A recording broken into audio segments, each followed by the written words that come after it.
기도하시겠습니다. 그런즉 누구든지 그리스도 안에 있으면 새로운 피조물이라. 이전 것은 지나갔으니 보라 새 것이 되었도다. 걸어가신 주님 주의 은총과 은혜 감사합니다. 연약한 가운데 세우시고 하나님의 뜻과 온전하심 가운데 서게 하옵소서. 성령의 역사하심 가운데 함께 하시기 원하며 주의 말씀으로 은총과 은혜 가운데 세워 주옵소서. 연약한 종에게 은혜 내리시기 원합니다. 예수님의 이름으로 기도합니다. 아멘. 찬송가 325장 2절 찬송 드리겠습니다.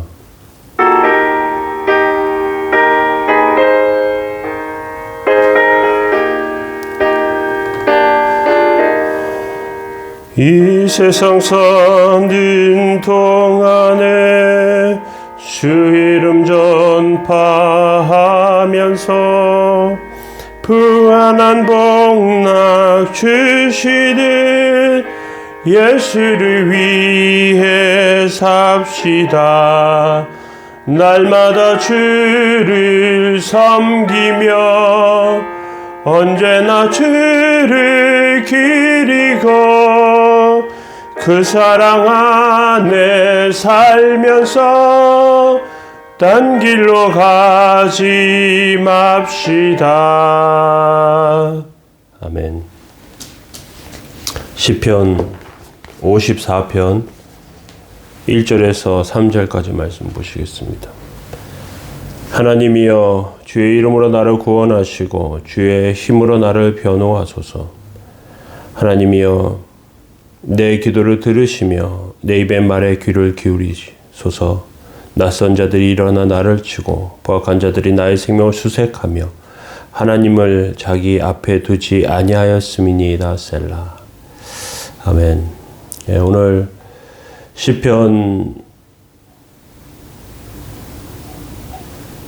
54편 두 번째 말씀 살펴보기를 원합니다.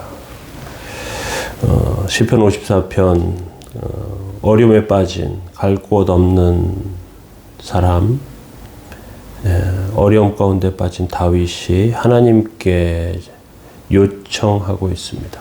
다윗의 요청입니다.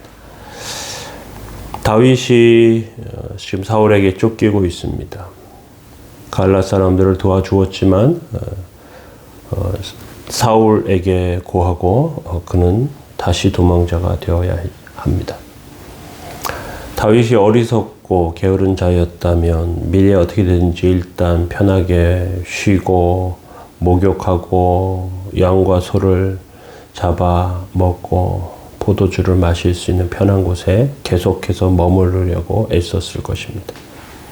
그런데 다윗이 싸워야 하는 적은 쉽게 상대할 수 있는 사람이 아닙니다. 사울은 굉장히 집요하게 다윗을 쫓아다닙니다.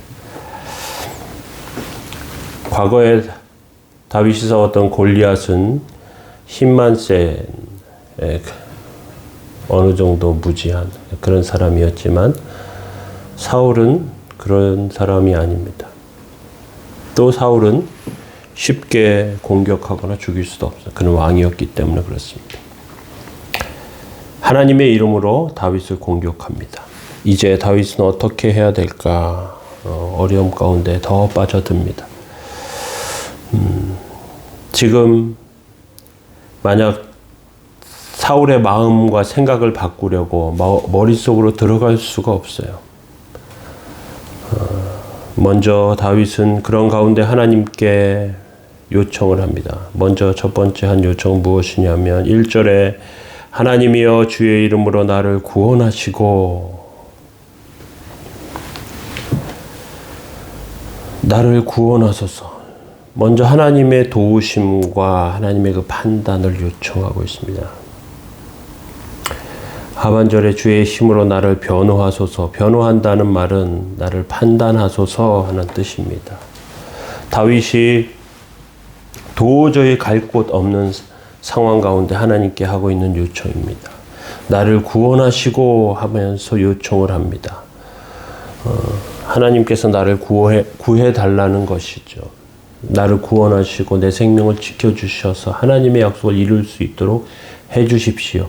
다윗은 하나님께 부름받았습니다. 하나님께서 그를 왕으로 삼겠다 기름 부으셨습니다. 그런데 다윗이 도망자가 되었습니다. 어떻게 될지 모르는 상황입니다. 모든 것 다 잃게 되었습니다.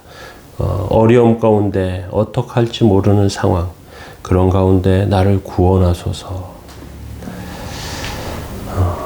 일반적인 사람들은 세상의 돈이나 권력을 의지합니다. 어려움에 계속 빠져들면 신앙인들도 어떤 경우에는 신앙은 별로 소용이 없고 힘과 돈과 권세 이런 것들을 자꾸만 추앙하고 의지하게 됩니다. 현실에 실패하게 됩니다. 그렇게 하다간 하나님만 붙잡는 은혜가 있어야 합니다. 어려움이 계속되는 가운데 우리에게 마지막 남아있는 것은 하나님의 이름입니다. 하나님 붙잡는 것이죠. 하나님이 지명하셨다는 것입니다. 이사야 43장 1절에 보면 야곱아 너를 창조하신 여호와께서 지금 말씀하시느니라. 너를 지으신 이가 말씀하신 너는 두려워 말라. 내가 너를 구속하였고 너를 지명하여 불렀나니 너는 내 것이라. 하나님께서 너를 지명하여 불렀다 하면서 내 것이다 말씀하십니다. 내가 어디에 소속되어 있는지, 내가 누구 편에 있는지, 내가 누구를 의지하고 있는지 우리는 분명히 알아야 하고요. 하나님께 요청해야 합니다. 우리를 구원하소서. 그러면서 다윗은 변호해달라고 요청하죠. 변호해달라고. 하나님, 지금 내 상황을 보시고 나를 판단해 주십시오 하는 것입니다. 하나님 보시기에 가능성 없다면 지금이라도 하나님 그냥 저를 버리시고요. 다른 사람 세우세요. 우리는 하나님 중심에 틀리지 않고 하나님 말씀이라면 끝까지 함께 하시는 그 은혜가 있다는 것을 기억하며 서야 합니다. 적당하게 주저앉아서는 안 됩니다. 우리에게 바른 믿음을 주셨다면 끝까지 기다려 보아야 합니다. 마귀는 계속해서 우리 귀에 속삭입니다. 야, 너는 안 돼. 너는 쓸모없는 존재. 너 능력 없는 존재야. 너는 하나님의 영광 드러내기는 끓는 인간이야. 적당한 선에서 만족하다가 실패합니다. 2절에 보십시오. 하나님이여 내 기도를 들으시며 내 입의 말에 귀를 기울이소서. 하나님께서 우리를 붙들어 주시는 것, 하나님께서 나를 변호해달라고, 나의 연약함을 도와달라고 구하면서 다윗은 어떻게 하느냐? 기도하고 있습니다. 하나님 나를 구원해 주세요. 하나님 나의 변호해 주세요. 하나님 내 기도를 들어주세요 하는 것이죠. 우리가에게 가장 중요하고 크고 좋은 것은 하나님께 기도할 수 있는 힘입니다. 하나님의 이름이 있습니다. 하나님의 이름이 우리와 함께 하십니다. 그러면 사울은 어떻습니까? 사울은 하나님께 버림받았고요. 더 이상 하나님께 의뢰할 수 없는 존재가 되었어요. 그래서 인생이 어디로 가는지 모르니까 점점 더 불안해졌고요. 왕의 주변에 잘나고 높아지는 누가 있으면 그를 치고 공격하고 시기하고 질투하는 것들을 나타냈습니다. 투우 경기가 있습니다. 소는 투우사가 흔드는 천을 보고 돌진합니다. 그러면 투우사는 그 천을 두고 몸을 피해서 소를 피합니다. 그러다가 칼을 가지고 급소를 공격합니다. 우리가 하나님 뜻 안에 있고 하나님의 은혜 가운데 있고 하나님의 이름을 가지고 있으면 하나님께서 우리를 지키시고 인도해 주세요. 우리는 엉뚱한 목적을 보고 달려가는 소가 아닙니다. 하나님께서 올바른 것을 보여주십니다. 그래서 우리는 하나님께 보고하면 돼요. 3절에 낯선 자들이 일어나 나를 치고 포악한 자들이 나의 생명을 수색하며 하나님을 자기 앞에 두지 아니했다. 그렇게 다윗이 고백하잖아요. 내 상황이 하나님 이래요. 하나님 이런 상황과 환경이에요. 보십시오. 하나님 나를 구원해 주세요. 하나님 나를 변호해 주세요. 나를 판단해 주세요. 그리고 하나님 이런 환경 가운데 이런 상황 가운데 있습니다. 하나님 어떡할까요? 하고 기도하는 것이죠. 그러면 하나님께서 함께 하시는 그 은혜와 능력, 그 역사가 우리 안에 있어요. 낯선 자들 누구입니까? 사울입니다. 하나님의 양이 더 이상 아니에요. 하나님께서 세우신 사람이라고 할 수 없어요. 그는 백성을 위한 행동을 하지 않습니다. 그는 자기 시기심이 발동하고 자기의 편향된 생각이 엉뚱하게 공격하고요. 그리고 정작 해야 할 일을 하지 않아요. 그런 가운데 우리는 어떻게 하겠습니까? 그가 권력을 갖고 있는데. 다윗은 하나님께 구합니다. 하나님 구원해 주세요. 하나님 판단해 주세요. 하나님 이렇게 저렇게 상황을 설명하는 것이죠. 우리도 하나님 뜻 안에 이렇게 세워져야 합니다. 하나님의 도우심과 하나님의 구원을 요청하고요. 하나님께서 나를 변호해 달라고 요구하고요. 그리고 우리의 나의 상황과 환경과 이렇습니다. 이렇게 고백하는 것이죠. 우리 안에 하나님께서 주신 놀라운 은총과 은혜가 역사에 있기를 원하고 그리고 그런 모습으로 하나님께서 세워달라고 그렇게 기도하시기 바랍니다.